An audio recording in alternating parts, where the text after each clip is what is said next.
In 3, 2, and 1.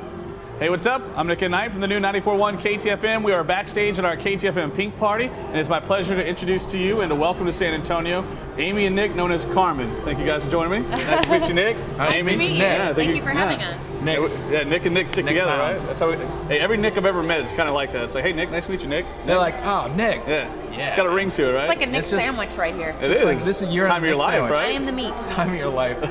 Now, okay, so I was first introduced to you on YouTube. You were playing the keyboard. You were killing it on Busta Rhymes' part. Oh, thank you. Now, were y'all into music before that? I'm kind of interested in what y'all were doing before, I guess you could say, the video went viral. Yeah. Yeah, so we actually met at college, at Berklee College of Music in Boston. I was a jazz trombone player, and she was a singer. You say jazz flute? No, really, I'm not prepared. Jazz flute. No, we trombone. we actually met at a party, a college party, and that's what Broken Hearted is about. Okay. Our first single, we wanted to tell our story, and it was a really unfortunate one because he didn't call me the next day after we had had this great night together, so. Well, there's a 2-day rule, so you're not supposed to call right away, right? This is what But I wasn't even playing by that rule, though. Everyone says a 2-day rule, whatever. I was just like, I just want to see, like, oh, the first time you meet somebody and it's really good. And you met at a party, you so got to give it space. You got to give it space. You got to see if there's actually, because if I were to text that night, you know, people, then she'd be like, then you're too eager.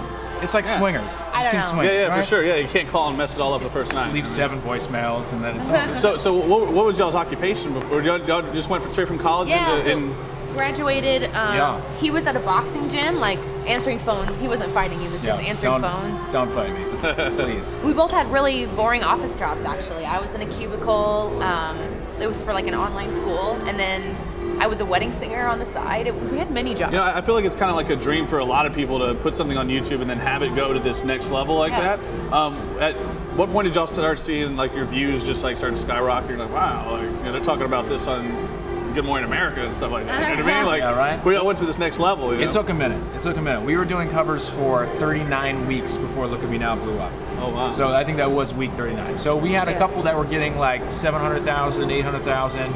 Most of them were like 100,000, 200,000 views, which we were really excited about. Yeah. And then Look at Me Now kind of, you know, just exploded. Look at Me Now was overnight though. I mean, it was like 1 million hits the first 24 hours. Yeah. So that felt a lot different than. So how were y'all approached from YouTube, I guess, to signing a record deal?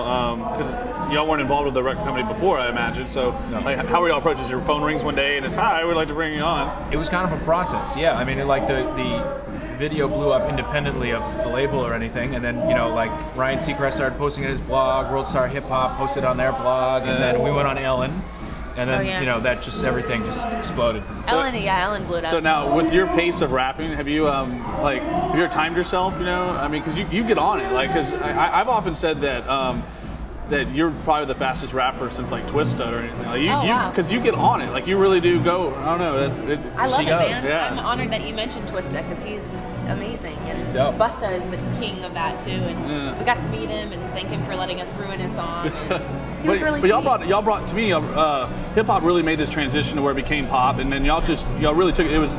The door was open, y'all ran right through it. You know, I thought it was perfect for it. Oh, like, thank you. Like that's what it needed, you know, because I see a lot of different covers like that too, where people make the song their own, you know, and I think that's the true artistry in music is when you can take something. Yeah. Thank you. Yeah, you're welcome. Now, so tell me how you got the name Karmen. We want to know. The name Karmen came up one night when we were really drunk, and had a lot of PBI. No, that's not true at all. We actually spent a lot of time looking for a band name. Karmen in Latin means song. And then we took the word karma and put the two together. All right. So that it meant something to us down the road. So what's it like being music partners and being in a relationship? Which one's more difficult? Which one is more difficult? They are both, actually probably the relationship thing is more difficult. The music, it's definitely harder. It's funny because we listen to things exactly the same way and we kind of have almost exact same opinion on all music. Yeah. So it's really cool, and we just happen to have been dating for 4 years before we even started the group. Yeah. So, but that's, I mean, because we're always around each other, which is great too, but there's never, it's just a lot of it has its drawback. Yeah, of course, it's just a lot, you have to like talk a lot and all that mushy Nice. Well, stuff. I know y'all ready to go on stage. People are waiting to see you. Before I go, what's the best advice you've both been given individually? Best advice from anybody? Yeah, ever in your life.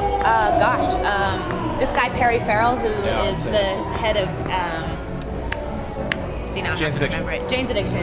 Took me a second. He told us something that Les Paul had told him. Les Paul invented the electric guitar. So he said, "I dare you."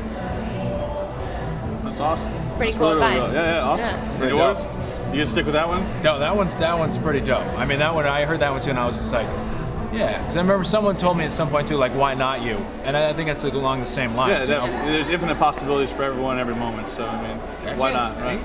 go. Be inspired. Be inspired. That's awesome. Well, Amy, Nick, thank you guys for Nice joining to me. meet you, Nick. Y'all tear it Thank you, up Nick. downstairs. And Thank All right. you. that's a wrap.